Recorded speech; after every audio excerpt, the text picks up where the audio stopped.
జూబ్లీహిల్స్ ఉప ఎన్నికల పోలింగ్ మందకొడిగా సాగుతోంది. మొదటి 2 గంటల్లో చూసుకుంటే 10% పోలింగ్ నమోదైంది. అన్ని రాజకీయ పార్టీలు ఎంతో ప్రతిష్టాత్మకంగా తీసుకున్న ఈ ఎన్నికల్లో మొదటిగా మాక్ పోలింగ్ కూడా నిర్వహించారు. ఇక పోలింగ్ విషయానికి వస్తే సాయంత్రం 6 గంటల వరకు కూడా పోలింగ్ జరగనుంది.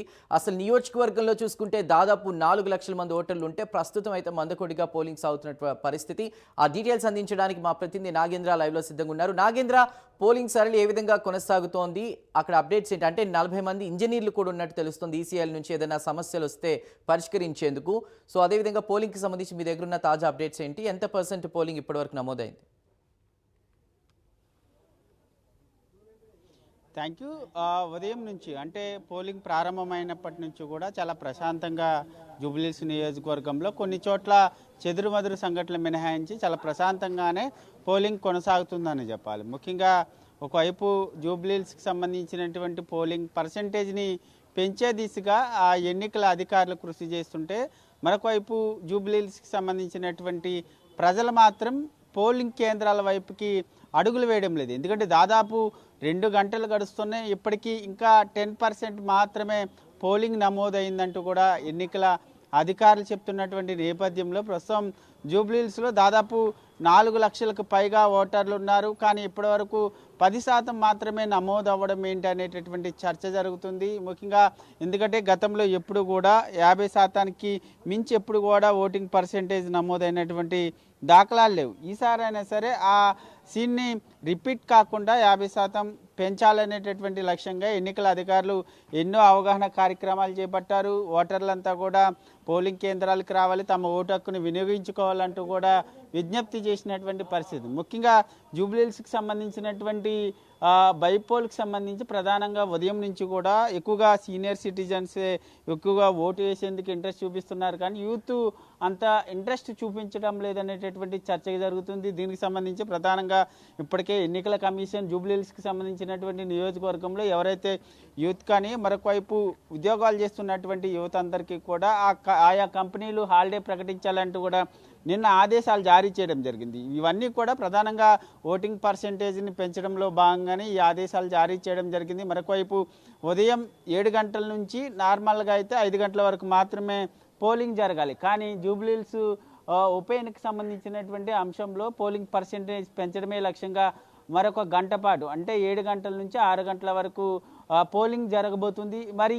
ఈ 6 గంటల వరకు జరిగేటటువంటి పోలింగ్ ప్రక్రియలో ప్రధానంగా జూబ్లీహిల్స్కి సంబంధించినటువంటి 4 లక్షల మందికి పైగా ఉన్నటువంటి ఓటర్లు, దాంట్లో కనీసం సగం అంటే 2 లక్షల మంది అయినా తమ ఓటు హక్కు వినియోగించుకుంటే ఎన్నికల కమిషన్ పెట్టుకున్నటువంటి టార్గెట్ 50% రీచ్ అయ్యేటటువంటి అవకాశం కనిపిస్తుంది. మరి ఇప్పటివరకు చాలా మందకొండగా 407 పోలింగ్ కేంద్రాల్లో కూడా చాలా మందకొండగా పోలింగ్ నమోదవుతుందంటూ కూడా ఎన్నికల అధికారులు చెప్తున్నటువంటి నేపథ్యంలో జూబ్లీహిల్స్ ఓటర్లంతా కూడా ఇప్పటికైనా ముద్దు నిద్ర వీడి ఇప్పటికైనా ఓటు హక్కు వినియోగించుకునేందుకు వారంతా కూడా పోలింగ్ కేంద్రాలకు రావాలంటూ కూడా ఎన్నికల అధికారులు చెప్తున్నారు. వారితో పాటు మరొకవైపు ఇప్పటికే ఎందుకంటే 3 ప్రధాన పార్టీలకు సంబంధించినటువంటి ముఖ్య నేతలంతా కూడా ప్రతి ఒక్కరు కూడా ఓటు హక్కు వినియోగించుకోవాలి, ప్రతి ఒక్కరు కూడా తమకే ఓటు వేయాలనేటటువంటి విజ్ఞప్తి చేశారు. కానీ ఓటర్లంతా కూడా దీనికి సంబంధించినటువంటి అంశంలో జూబ్లీహిల్స్కి సంబంధించినటువంటి ఉప ఎన్నిక అంశంలో చాలా లైట్ తీసుకున్నారనేటటువంటి వార్తలు వినిపిస్తున్నటువంటి పరిస్థితి ఉంది. మరొకవైపు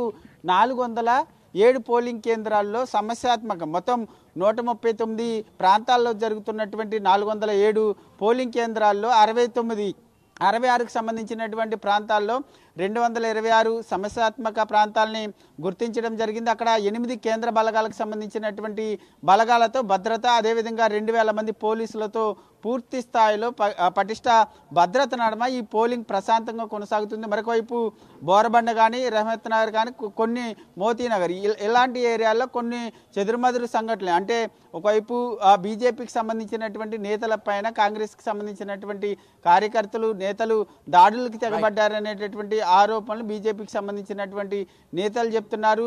దీంతో పాటు మరొకవైపు ఈసారి గతంలో ఎప్పుడూ లేనటువంటి విధంగా ఈసారి జూబ్లీహిల్స్కి సంబంధించినటువంటి బైపోల్కి సంబంధించి పోలింగ్ పర్యవేక్షణకు సంబంధించి ప్రత్యేకంగా డ్రోన్లతో పర్యవేక్షణ చేస్తున్నారు. 800 సీసీ కెమెరాలను కమాండ్ కంట్రోల్ రూమ్కి అనుసంధానం చేయడం, ఎక్కడ ఎటువంటి చెదురుమదురు సంఘటనలు కానీ ఎటువంటి అవాంఛనీయ సంఘటనలు జరగకుండా పోలీసులు భారీ భద్రత ఏర్పాటు చేసి కట్టుదిట్టమైనటువంటి భద్రత నడుమ చాలా ప్రశాంతంగా పోలింగ్ కొనసాగుతున్నటువంటి పరిస్థితి అయితే కనిపిస్తుందని చెప్పాలి. మొత్తానికి మరికాసేపట్లో అయినా జూబ్లీస్కి సంబంధించినటువంటి ఓటర్లంతా కూడా పోలింగ్ కేంద్రాల వైపు అడుగులు వేసి వాళ్ళ ఓటు హక్కును వినియోగించుకునేందుకు వస్తారేమనేటటువంటి ఆశాభావం కొంత నేతల్లో ఉంది. మరియు ఇప్పటికైనా ఓటు ఏదైతే పోలింగ్ కేంద్రాలకి రావాలని మనం కూడా కోరుకుందాం.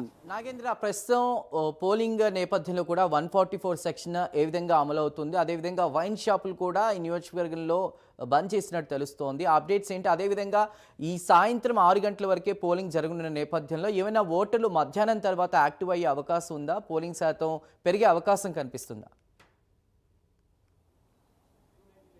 తప్పకుండా, ఎందుకంటే ఇప్పుడు కొంత మందకొండగా కొనసాగుతున్నప్పటికీ 11-12 గంటల తర్వాత పోలింగ్ పర్సెంటేజ్ పెరిగేటటువంటి అవకాశం ఉంది. ఎందుకంటే ఇప్పుడు ఉదయాన్న తమ పనులు ముగించుకున్న తర్వాత ఓటర్లంతా కూడా తమ ఓటు హక్కు వినియోగించుకునేందుకు పోలింగ్ కేంద్రాలకు వచ్చేటటువంటి అవకాశం కూడా కనిపిస్తుంది. దీంతోపాటు మరొకవైపు ఏదైతే 407 అంటే 139 ప్రాంతాల్లో జరుగుతున్నటువంటి ఈ పోలింగ్ కేంద్రాల వద్ద పూర్తిగా 144 సెక్షన్ విధించడం జరిగింది. ఎందుకంటే కొన్ని చోట్ల సెన్సిటివ్ ఏరియాస్ ఉన్నాయి. ఆ ఏరియాలో పూర్తిగా పోలీసులు అదేవిధంగా కేంద్ర బలగాలను కూడా మోహరించడం జరిగింది. మరొకవైపు ఎందుకంటే ఒకవైపు ఢిల్లీలో ఉగ్రదాడి జరిగింది అనేటటువంటి ఆరోపణలు వినిపిస్తున్నటువంటి నేపథ్యంలో పోలీసులు చాలా పటిష్ట భద్రతను ఏర్పాటు చేశారు. ఎందుకంటే దాదాపు అటు బోరబండ కానీ కొన్ని ఏరియాలు ముఖ్యంగా మైనార్టీలకు సంబంధించినటువంటి ఓట్లు ఉంటాయి ఎక్కువగా. అదేవిధంగా ఆ బోరబండ లాంటి ఏరియాలన్నీ కూడా పూర్తిగా ముస్లిమ్స్కి సంబంధించినటువంటి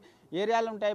కాబట్టి అక్కడ ఎటువంటి గొడవలు జరగకుండా ఇప్పటికే పోలీసులంతా కూడా పూర్తిగా అక్కడ భద్రత ఏర్పాటు చేసినటువంటి పరిస్థితి ఉంది. దీంతోపాటు మరొకవైపు జూబ్లీహిల్స్ నియోజకవర్గంలో 407 పోలింగ్ కేంద్రాల్లో అక్కడక్కడ ఈవీఎంలు మొరాయించడం జరిగింది. ఈవీఎంలకు సంబంధించినటువంటి సాంకేతిక లోపాలు ఏర్పడినా మొరాయించిన వాటికి సంబంధించినటువంటి అంశంలో వెంటనే వాటిని రిపేర్ చేయడం కానీ అదేవిధంగా కొత్త వీటిని అనుసంధానం చేయడం కానీ వీటికి సంబంధించి ప్రత్యేకంగా ఈసీఐఎల్కి సంబంధించినటువంటి 40 మంది ఇంజనీర్లను కూడా అందుబాటులో ఉంచడం జరిగింది. వెంటనే ఎక్కడైనా ఈవీఎంలు మొరాయిస్తే వెంటనే వాటి ప్లేస్లో కొత్తవి అనుసంధానం చేయడమా లేక వెంటనే రిపేర్ చేసి వాటిని మళ్ళీ అదే స్థానంలోకి తీసుకురావడమా ఇలాంటివి చేస్తూ పోలింగ్ పర్సెంటేజ్ని పెంచే దిశగా ఒకవైపు ఎన్నికల అధికారులు పోలింగ్ కేంద్రాల వద్ద వయోవృద్ధులకు కానీ మరొకవైపు అక్కడ ఉన్నటువంటి ఓటర్లకు కానీ ఎటువంటి ఇబ్బందులు తలెత్తకుండా ప్రత్యేక ఏర్పాట్లు చేసినటువంటి పరిస్థితి. మరి ఇప్పటికైనా గతంలో లేనటువంటి విధంగా ఇప్పుడైనా సరే 50% పైగా కూడా ఓటింగ్ శాతం నమోదయ్యే దిశగా జూబ్లీహిల్స్కి సంబంధించినటువంటి ఓటర్లంతా కూడా తమ ఓటు హక్కు వినియోగించుకోవాలంటూ కూడా ఎన్నికల అధికారులు చెప్పినటువంటి నేపథ్యంలో ఇప్పటికైనా జూబ్లీహిల్స్ ఓటర్లు తమ ఓటు హక్కు వినియోగించుకోవాలని ప్రతి ఒక్కరు కోరుతున్నటువంటి పరిస్థితి కనిపిస్తుందని చెప్పాలి. Chandru. Right Nagendra, thank you for the updates.